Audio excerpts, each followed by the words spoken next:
With Joshua Van taking the flyweight belt from Alexandre Pantoja, Tatsuro Taira beating Brandon Moreno, and Manel Kape knocking out Brandon Royval, the new guard of the UFC Flyweight division has officially arrived, and today we will be making fresh matchups for all the ranked fighters in the flyweight division, starting with the champion Joshua Van and working our way down the rankings. Before we begin, the current rankings are Joshua Van as the champion, number 1 Alexandre Pantoja, number 2 Manel Kape, number 3, Tatsuro Taira. Number 4, Brandon Royval. Number 5, Brandon Moreno. Number 6, Amir Albazi. Number 7, Asu Almabayev. Number 8, Kyoji Horiguchi. Number 9, Tim Elliott. Number 10, Steve Erceg. Number 11, Alex Perez. Number 12, Tagir Ulanbekov. Number 13, Charles Johnson. Number 14, Bruno Silva. And number 15, Lone'er Kavanagh. So, guys, the UFC at this point already has made a few flyweight matchups. So what we're going to go ahead and do is we're going to match up who is already available right now in the UFC flyweight division, and then we'll make future matchups based on the fights that the UFC has already scheduled in the flyweight division, which are number 5, Brandon Moreno versus number 7, Asu Almabayev, which is on February 28th. Number 6, Amir Albazi versus number 8, Kyoji Horiguchi on February 7th. And number 11, Alex Perez versus number 13, Charles Johnson on January 24th. So I think those are some pretty interesting fights. The flyweight division is moving. And so what we'll do is we'll matchmake all of them later, except for, I think, Moreno versus Almabayev. That one's in late February. So I don't think it makes sense to matchmake that one at this point. But let's go ahead and get started with our first flyweight matchup. Joshua Van versus number 1, Alexandre Pantoja for the rematch, for the title. I know this is going to piss a lot of people off, but I am equally as pissed because I do not understand why we continue to disrespect Pantoja at this point in his career. It does not make sense to me. We've got fans out here clamoring for Tatsuro Taira. We got Bedtime clamoring for Tatsuro Taira or Manel Kape, and it doesn't make sense to me. It doesn't make sense to me for plenty of reasons, but I'm going to just start off with what is the rush? For the first time in a long time, flyweight has plenty of matchups. It has plenty of contenders. And so I think the last thing we need to do to flyweight at this point is book Joshua Van versus another contender. Joshua Van loses. This is all hypothetical, but Joshua Van loses, and then Pantoja returns to fight a different contender that's not Joshua Van. That's not the person he lost his belt to. Guys, I don't even want to risk that as a possibility because it doesn't make any fucking sense. And you have got to agree with me that Alexandre Pantoja should 100% fight Joshua Van for the rematch for the belt. He deserves that as a top 3 pound for pound at the time he lost his belt, as the number 2 flyweight go, as a top 15 easily go in the sport. He deserves that. His legacy is worth the instant rematch. Beyond that, I think if you've seen that video of Pantoja working out and the fact that we haven't heard anything saying that he'll be out for a long time, I optimistically hope that Pantoja returns in the next 6 to 8 months. I don't think that's too far-fetched for him. If it's only a dislocation and he doesn't require surgery, then he can rehab for 3 to 4 months, and then he can have a training camp for 3 to 4 months, and he can fight Van again. And I know that's not ideal for Van because that means he's waiting around 8 months for the rematch, and we know Van can be active. But that kind of leads into my next point, which is a break from activity would actually build up Van more. It would build up no matter who Van fights, but it should be Alexandre Pantoja. But if Van takes a break from the activity that he's had recently, I think he fought like 4 or 5 times in a 365-day period after the Pantoja fight. He would allow his body to rest and recover, any of those little nagging injuries he could get taken care of, and there would be no excuses for the Pantoja rematch. He would have to be at 100% at that point. There'd be no excuses like we're hearing with Merab, where it's like, or with Alex Pereira when he fought Magomed, where it was like, well, these guys were so active that they were constantly in a camp, in a training camp. They were in a severe weight cut every 3 to 4 months, and it's just not sustainable. I especially for that age, and Pantoja is also getting up in that age, and not Pantoja, Van. That was a poor. I misspoke there. Ignore that point on age. But my point overall still does stand that Van at this point, I think it would be best for him to take a 6-month break at a minimum and then fight Pantoja. And again, why are we clamming for Taira or Kape so much, guys? It does not make sense to me. If we look at the resumes, I will agree with you that Kape has the best argument for a title shot. But Taira, I mean, come on, guys. He literally got a stoppage against Brandon Moreno. That was, to me, a very early stoppage. Yes, it's still a stoppage. Yes, it's still a win over Brandon Moreno, but no, I don't think that's enough to get you a title shot. Kape, I understand a lot more. Knocking out Brandon Royval, who's never been done dirty like that ever in the first round is pretty impressive, but I don't think that performance and the rest of Kape's resume outweighs Pantoja's legacy. And the final point I'll make with this fight, guys, is having Van, who's age 24, fight someone like Taira, who's age 25 right now, is fucking stupid, because it means we don't get to see that matchup later when they're more developed. Or if we do, there has to be all these stipulations around it, because at that point it's a rematch. Having Van fight Taira right now, to me, would be having two fighters who are not in their primes, to be completely honest. I think they'll enter their primes in the next 3 to 4 years, fight each other. This is not a prime versus prime matchup. We can be patient for the first time in flyweight, guys. I think we can afford to do that. Let's do that. Let's have Taira and Kape sit on the sideline, and let's have Van fight Alexandre Pantoja. And this leads into my next fight. Let's actually not have them sit on the sideline. Let's get them busy. Number 2, Manel Kape versus number 3, Tatsuro Taira. Why? Mostly because Van versus Pantoja 2, that would be the rematch. These two would be left out. They would be the odd ones out as the 2 other contenders, because as it stands, we technically have 3 contenders. We have Pantoja, Kape, and Taira. I think 100% Pantoja gets that instant rematch. What that means to me is that Kape and Taira are the 2 other contenders. We cannot just have them sit out and have a logjam develop at the top of the division. We have got to have them fight each other, because why not? This will have it to where the next contender will be lined up. The next title shot will be lined up, whether Pantoja wins or Van wins, because I think if either of those individuals lose, that they have probably got to get at least 1 to 2 fights under their belt before they ever get another title shot. Another benefit of this fight, guys, is both of the fighters took no damage their last fight, so they can take this fight and be ready pretty soon, which is nice. We can get the I guess the division moving again pretty quickly. And another benefit is should the loser have to recover, or the loser want to basically rebuild in 2026, they have the time. The timing does work for that. They could fight early 2026, Manel Kape versus Tatsuro Taira. If the loser needs some time off, he has time for that, and he still could fight in 2026. The winner can sit out and wait for the winner of Van versus Pantoja 2. And I think this would just give the winner a more credible title shot. I think both of these guys, especially Taira, have a slightly weak title shot resume. So it just gives either fighter another credible win in the top 5. And the number one issue that I want to prevent is a logjam developing at flyweight. For the first time, we have contenders, and I think we should have them fight. Moving on to our next fight, the big loser of the Kape versus Royval card, Brandon Royval. And who should Brandon Royval fight? I think he should fight the winner of number 6, Amir Albazi, versus number 8, Kyoji Horiguchi. I do think in the Amir Albazi versus Kyoji Horiguchi matchup, I do think Kyoji Horiguchi wins that fight. I think Amir Albazi's injuries have, for the most part, caught up with him. I don't think Amir Albazi was ever very good to begin with. I think he was heavily overranked after that robbery win versus Kai Kara-France. That was one of the biggest robberies I've ever seen in my life. And as we can see, if Brandon Moreno is taking care of him, and Brandon Moreno has kind of looked a little bit like he's on the downswing recently. If Brandon Moreno is taking care of Amir Albazi, I don't think that's a good look for Amir. So one of the benefits of this matchup, though, is it gives time for Royval to rest after that KO from Kape, and especially the accumulated damage he's taken over the last year.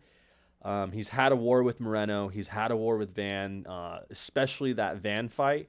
That one was a particularly brutal beating, and it was definitely it was a lot more recent than the Moreno fight. The KO from Kape, that's a lot of damage that he's taken. And so Royval has had a lot of fights and a lot of damage in the last, year to year and a half. So I think we let Amir Albazi and Kyoji Horiguchi fight it out. We let Kyoji Horiguchi put a whooping on Albazi. And then we schedule Brandon Royval versus Kyoji whenever Kyoji's ready. And at that point, I think Brandon Royval will be rested enough to have, I don't want to say a fair fight, but just a fight where he is fresh, if that makes sense. Another reason this fight makes sense, guys, is because it would be, in my opinion, a title contention fight for Kyoji, which is something the UFC, I think it's something that they want. Because if Kyoji were to beat Brandon Royval, I think he would be in the top 5 at that point. He would technically have a 2-fight win streak in the UFC, which to me is enough for a title shot. I don't think you can get that title shot off just one win in the UFC or no wins. Shout out Kaya Sakura. We can see how that went down. But I think at that point, he would have proved himself enough in and outside of the UFC, and even, I guess, in his stint before 2016, when he, I guess, left the UFC for the first time. I think he would have proved enough to get a title shot at that point, and so I think this is the perfect matchup for Kyoji and for the UFC to have, I guess, that kind of that fairy tale story for Kyoji. For Albazi, I think it makes sense because it would be an opportunity for him to prove that he's still in or near the top 5. I personally don't think he's top 5 material. Somehow he's still number 6. I think that rank could start drifting downwards based on the performances of other fighters in this division. But should he still be near the top 5, this is an opportunity for him to prove that he deserves to be in there still, that he deserves to still be considered a potential contender. And the last thing I'll say about this matchup, guys, that I really like about it is it's a fresh matchup for Royval. Royval has fought like half of all the flyweights and then some. And so having fresh matchups for Royval is pretty difficult, and it's hard justifying giving Royval rematches at this point sometimes because he's still pretty young in his career, and so it's likely that he still has a lot of fights left in the gas tank. And so if you have some of those rematches too early, then Royval is for real locked out from ever fighting those individuals ever again. And so I think at this point in his career, you have got to fight, or you've got to give him as many fresh matchups as possible. And so Kyoji Horiguchi and Amir Albazi would both be fresh matchups for Brandon Royval. And so that's why I think Brandon Royval should fight the winner of that fight. Moving on to my next matchup, guys, we got number 10, Steve Erceg versus the loser of Amir Albazi versus Kyoji Horiguchi. So yeah, similar matchup. You know, the only difference here is we got Steve Erceg now, and some people are really going to disagree with me here, and I do understand why. They think Steve Erceg has had a lot of privilege in his career. They think that he's fought up in the rankings exclusively and had, matchups that were, I guess, not fair to him in the sense that he didn't deserve them. And then his performances would show that he really didn't deserve them, and then they would continue to feed him good matchups. But he did beat Ode Osborne. We have to give that to him. And I think the loser of Amir Albazi versus Kyoji would be around number 8. And so this would be Steve Erceg. Yes, it would be him fighting up, but it would not be anywhere close to the top 5, where I think Erceg does not deserve a matchup. And something interesting about this fight is both Albazi and Kyoji are pretty elite grapplers. And so either way, this will force Erceg to fight another elite grappler, something we haven't seen since he fought Pantoja. And I do think it just would be interesting to see him to fight, I guess, a grappler this time instead of a striker. We've seen him fight strikers like 3 times in a row. And beyond that, this point, I guess, is more of a general point. It's not super specific to this matchup. But I think this matchup could be an easy fight night co-main event. I think we all can agree that a lot of the fight nights in 2025 were so fucking weak. And the UFC would just load up like a Qatar card and have Steve Erceg versus Amir Albazi like in the prelims for some reason. And don't get me wrong, cards like that are really fun, guys, but I would kind of prefer having, I guess, more meaningful matchups on the fight nights, and then and nothing too crazy. I'm not talking title fights all the time, but some fights like this, fights in the top 10 or just outside of it, versus just loading them up with fucking trash and then having only ranked fights on the pay-per-views, and then the pay-per-views ultimately, I just think you have to spread out name value a little bit better, and I think this is a good matchup to do that. I don't think anyone would particularly miss this on a pay-per-view unless it was like an Australia pay-per-view or something like that. So yeah, I just think we need to start throwing more ranked fighters on fight nights, and I think this is a good opportunity for them to do that. That's all I'm trying to say. The next matchup that we would be making is number 9, Tim Elliott versus the winner of number 11, Alex Perez versus Charles Johnson, who is number 13. So I got a few reasons for this one, guys. First of all, I think Charles Johnson likely wins his matchup against Alex Perez, and because of that, I think the UFC and us as fans can agree that he deserves to fight up the rankings again at that point. And I think the UFC would agree for a few reasons. A, based off of the fact that Charles Johnson just straight up deserves it. But B, Joshua Van's only loss in the UFC at this point is a knockout to Charles Johnson. And so I think kind of expediting his move up the division and giving him favorable matchups like a Tim Elliott is a good idea. And so I guess focusing more on Tim Elliott now versus his potential opponent in Charles Johnson, I think Tim Elliott is in a position where once again he has to defend his ranking. He has to defend his spot. Tim Elliott is kind of like a gatekeeper. He's an UNC. He's achieved UNC status at this point. And if you're an UNC, if you're a gatekeeper, especially if you're ranked, you are not getting any favors from the UFC at this point, and nor should you. I don't think you're fighting for a belt. I don't think we should waste fights on you trying to get you a belt. I think you should get the hard matchups. I do think if you do somehow make it to a title shot, you have to take it the hard way. And so Tim Elliott is the perfect top 10 gatekeeper for the flyweight division. It's the perfect opportunity to get Charles Johnson into the top 10. And beyond that, if Charles Johnson were to win, I think Tim Elliott versus Charles Johnson could be a very funky and entertaining fight stylistically. Both guys are pretty good grapplers. They both bring, I guess you could say, unorthodox methods of grappling and striking, especially Tim Elliott. I would give the advantage to Charles Johnson here, which is another reason I'd make this matchup, because we're trying to push Charles Johnson up the rankings and get him that potential rematch with Van. But yeah, stylistically, I think it could be very entertaining. I don't think it would be a boring fight. And ultimately, the purpose here would be pushing Charles Johnson up the rankings if he gets that win against Alex Perez. If Alex Perez wins, this fight becomes a lot less meaningful. But at the very minimum, both of those guys are fighting, I guess, to prove their rankings. It makes less sense. I'm really banking on the fact that Alex Perez is severely overranked. I think he's dog shit. And that Charles Johnson, to me, is severely over or underrated. And if his age doesn't fail him, he should definitely beat Alex Perez pretty easily. And moving on to our next fight, which is our first unranked fighter, Jesus Aguilar versus another interesting matchup, or not an interesting matchup, against the same matchup, versus the loser this time of Alex Perez versus Charles Johnson. And I think this is an interesting fight for a few reasons. I think Alex Perez is, again, going to lose, and that makes him the likely matchup for Jesus Aguilar. And this is an opportunity for Jesus Aguilar to finally fight for a ranking.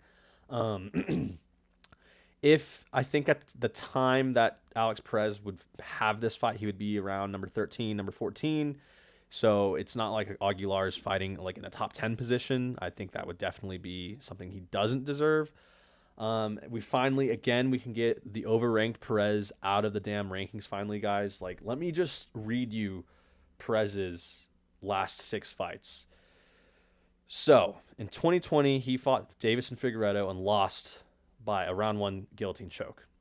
His next fight in 2022 was against Alexandre Pantoja, where he lost by round 1 neck crank submission. His next loss in 2024 is against Muhammad Mokaev by decision. In 2024, he then fights Matheus Nicolau. He gets a KO. He gets a KO victory finally in round 2, and then he proceeds to lose to Tatsuro Taira by KO in the second round, and then Asu Almabayev in 2025 by guillotine choke in the third round. This dude has been finished in 4 out of his last 6. He's lost 5 out of his last 6. And I think the guy he fought, Matheus Nicolau, I'm pretty sure he's unranked now, or he might even be out of the UFC and retired. I don't know. Haven't seen him fight in a super long time. And Nicolau, he's out of the rankings at the minimum. I know that for sure. And so Alex Perez does not have a ranked win in more than 5 years, and he has been finished 4 times in the last 5 years, and he has lost 5 times in the last 5 years. And so I think he's severely overranked. And beyond that, style-wise, I think Aguilar can use that sprawl and brawl style that he likes to employ and get an entertaining finish. As I just showed you guys, finishing, what's his name? Alex Perez isn't too difficult if your name's not Muhammad Makayev. But I think Jesus Aguilar is a lot more aggressive, and has a lot higher finishing potential than Makayev, especially 2024 Makayev. So yeah, let's get Jesus Aguilar ranking, and let's have him face the winner or the loser of Alex Perez versus Charles Johnson. But in reality, that would probably be Alex Perez. Moving on to our next fight. This one's pretty simple. It's mostly based on hate. This is another unranked fighter, Rafael Estevam versus Tagir Ulanbekov. And this is pretty simple for a few reasons, guys. Number one, I think Estevam's ground game neutralizes Ulanbekov. Number two, size-wise, they're both pretty similar, and Estevam's actually a little bit bigger than Tagir, which I kind of like because Tagir's usually the weight bully in some of his fights. And number three, because of those factors, because Estevam neutralizes Ulanbekov on the ground, he neutralizes the weight bully disadvantage. I think he gets the win. I think he does have better striking than Tagir. I think he also has better cardio than Tagir for sure. And I'm just not a fan of Tagir, guys. Something about him I just don't like. I think he's severely overranked. If you look at his wins, because people were no one was really hyping him up, don't get me wrong, but he was on a 4-fight winning streak before Kyoji, and I would see people in I guess the MMA betting underworld just riding Tagir's coats for some reason, and I just didn't understand it. And they were like, "Oh, he beat Azat Maxim," and I was like, "That dude got cut from the UFC." "Oh, he fought Clayton Carpenter," and I was like, "Dude, that dude has since lost to Jafal Filho." And I mean, I don't get me wrong, Jafal Filho is pretty good, but that dude hasn't won since he fought Tagir. And then you look at Cody Durden, and Cody Durden isn't on a 3-fight losing streak right now, guys. Like, come on. The only win that's decent that he's had that's aged decently was his win in 2022 against Nate Maness, who Maness is on a 2-fight winning streak right now since he lost to Tagir. But Maness is also dumb inactive. He fights once a year. He hasn't even fought in 2025. And his wins are against Matus Mendonca and Jimmy Flick. So yeah, I just don't see the depth of Tagir Ulanbekov's wins. I think this is, again, an opportunity to get one of these unranked prospects ranked finally. And we can recycle someone out in Tagir Ulanbekov, who I think is just so undeserving to even be ranked to begin with. And we can throw Tagir back, to the bottom of the fucking prelims, and he can just start maxing. He can start that portion of his career, or we can straight up get him out of the UFC, and we can have Khabib dick riders in the MMA betting world stop talking about him, which would actually kind of suck for me because betting against Tagir in certain fights is free money. So yeah, anyways, guys, that wraps up all the matchups that I have for the flyweight division. That is every single flyweight who is ranked matched up, and a few unranked fighters matched up as well. Again, we're not matching up Moreno versus Almabayev because it's in February 28th, and that's in like, what is that, 2 months, a little bit more than 2 months, and it just doesn't make sense to schedule fights that are in like 9-10 weeks. I think based on some of the performances that are happening before then and some of the matchups that we've made today, we could justify matching up Brandon Moreno and Asu Almabayev later. But right now, I couldn't think of anything good. I couldn't see where they fit in, and since they were fighting so late in the year, I figured it was fine to leave them out. Anyways, if you agree or disagree with any of those matchups, comment below. Let me know what you think. Let me know what matchups you would make in the flyweight division or what matchups you would make in the UFC in 2026 in general. If you enjoyed that video, I'll be having more videos out soon. I'm going to be trying to post daily, if not every other day. So yeah, make sure to like and subscribe if you want some more. We're slowly getting better on these videos, guys. Like, as you can tell with this one, the audio is better, the visuals are better, the thumbnails are better. We're trying to make this work. And so, yeah, I'll see you guys next time. Bye-bye.